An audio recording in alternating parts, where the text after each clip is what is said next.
नमस्कार। हमारा हिंदी इतना अच्छा नहीं है, इसलिए मैं अंग्रेजी में ही मेरा बात रखेंगे, माफ कर देंगे। First of all, I salute the organizers for organizing such a function, because we don't have that money to give advertisement in all newspapers. We don't have money to arrange columnists and journalists who will keep writing only in support of demonetization. But the message has to go to the people, and this kind of meetings are very essential. Yesterday we organized a seminar at Jawaharlal Nehru University where various presentations showed that absolutely the demonetization has been a failure, a monumental failure, but it is being celebrated by the government that it is a great success. Now I would like to point out few things and question few things. During the demonetization, we did a small research to take out news clippings where there was huge catchy of new currency. When banks were rationing just 24,000, even that 24,000 was not available, so banks were giving 5,000, 10,000 rupees. At that point of time, there were 119 cases which came in English newspapers alone I have taken, where it was in lakhs and crores fresh currency was available with few people. Till date, not a single case has been settled. Nobody is telling from where they got this money. In a particular case in Tamil Nadu, a big contractor was arrested. His name is Shekhar Reddy. He was very close to the then Chief Secretary of the Tamil Nadu government, who was also arrested. Raid was conducted in his house also. He was suspended for a short time. The case has not been even properly registered. He is reinstated in the Tamil Nadu government. He has joined as a principal secretary. Last week from a TV channel they called me and asked me, we want to an answer whether Reserve Bank has the data of what notes went to which banks. He said definitely Reserve Bank should be able to give that data, because when the notes are remitted to the bank, it is maintained in an electronic system, what prefix was there, what numbers are there, to which bank it went. From the individual bank you can get the data on to which branch it went. But then they told me, the Reserve Bank of India has given a reply to Central Bureau of Investigation investigating this particular case where the amount caught was 35 crores, that they do not know from where the money went.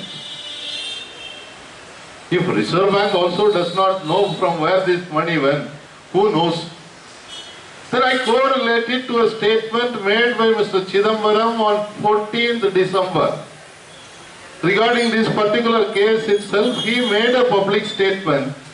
A former finance minister, a former home minister makes a statement that I have serious doubts that probably some new currencies have gone from the Reserve Bank's printing press directly to the hands of few individuals. Now when we correlate, probably that is correct. So how much money went like that, we have to investigate. And if you do an analysis of where huge catchy of this cash was found, it was Karnataka, Chennai and Gujarat. It has been there in different parts of the country also. So it is the responsibility of the RBI to reply now. If RBI gives data, which currency went to which bank, all these 119 cases can be settled in one day. From where these people got this money and how they got it. RBI is absolving itself of its responsibility.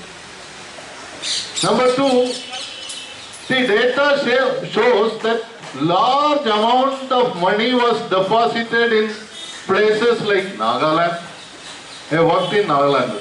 There are places like Tunsang, Mon, Paran, Pek, unknown names for you.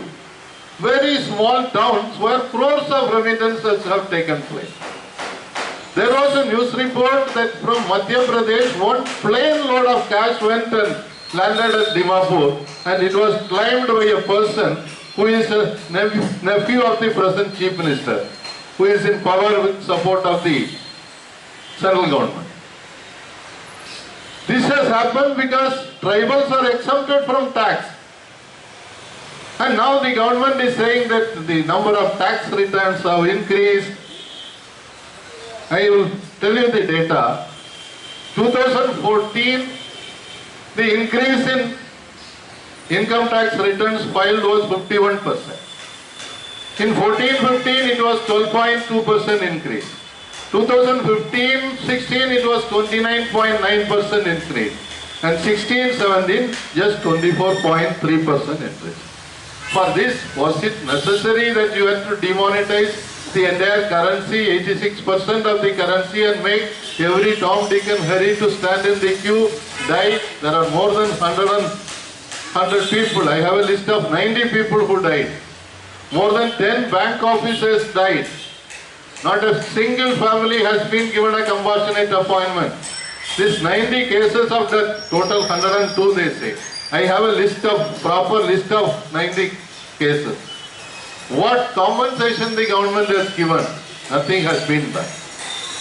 Now they come out with advertisement that stone pelting has stopped in Jammu and Kashmir. Biggest achievement of the demonetization. If they don't pelt cash, pelt stone, they will do something else. Unless you solve the issue there, insurgency is not going to happen, terrorism is not going to happen. Economic Times has published a report that in the Naxalite-prone areas, there was no problem of exchanging currency. The Naxal areas, whatever activities was there, it is continuing. So they told 4 major objectives: black money, removal of corruption, counterfeit notes. Now, if you look at black money, where is this black money? 99% of the notes have come back. That took so many months for RBI to disclose. Up to 24th December, they could disclose on 25th. After that, they said that they are still counting the notes. I don't know where they were counting the notes. In fact, we as bankers, we were counting the notes and not Reserve Bank of India. But they were trying to cook up figures. Finally, they could not cook up probably. So they have announced that 99% of the notes have come back. Just 16,050 crores did not come back. So then, where is that black money? Who is having that black money? The tax return does not mean that tax is going to increase. 69% of the tax returns submitted, they are showing an income less than 5 lakh. They will not be paying any tax. Agriculture income is not taxable. And now I have a different question. The debate has to be changed. This government is showing as if everybody is a black marketer, everybody is a black money holder, tax evader. What for we are paying tax to this government? If people are not willing to pay tax, why they are not paying? You have to assess. As a government, the tax is collected to provide services to the people. Are you providing that services? Why you are not able to provide education free? Why you are not able to provide health services free? Why you are not able to provide employment opportunities for the youth of this country? One reporter from Times of India, after GST was announced, asked a question to the finance minister that the middle class is paying a tax of 55% in India. He did not refute that. And she was questioning the same thing. From that tax, what are you doing for these citizens of this country? Now I will go to an example of Denmark where the taxation is 52%.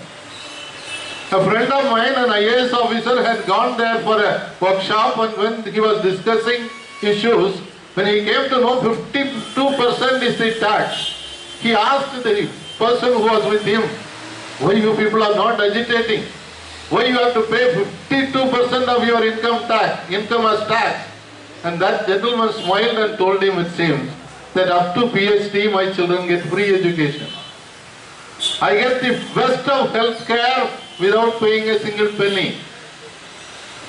I get my drinking water free of cost. Today we have to depend on these water bottles here.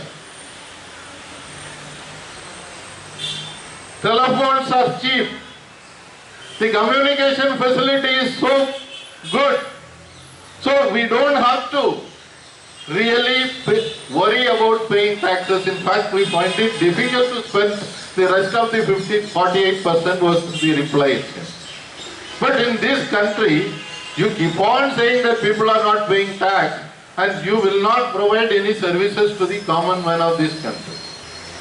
Now the banking sector has been badly affected. It's a total lie that they correlate demonetization to recapitalization of the banks. There is no correlation. There is no attempt to recover the non-performing asset. It is all these efforts what is being taken through the insolvency code and the National Company Law Tribunal to help the defaulters to get away. The banks have not been provided any compensation for the amount of work they did. And the common man of this country has been badly affected. There is insecurity feeling in everybody. The agriculture, the farmers are in distress and they are insecure. The traders are feeling insecure. Small industrialists are feeling insecure. Micro enterprises are struggling. As told by Dr. Raza, 15 lakh people have lost jobs. Yesterday in a presentation, All India Manufacturers Organization, they said that 40% of the industries have collapsed, small and micro enterprises. And then you, in spite of that, you keep celebrating. I only hope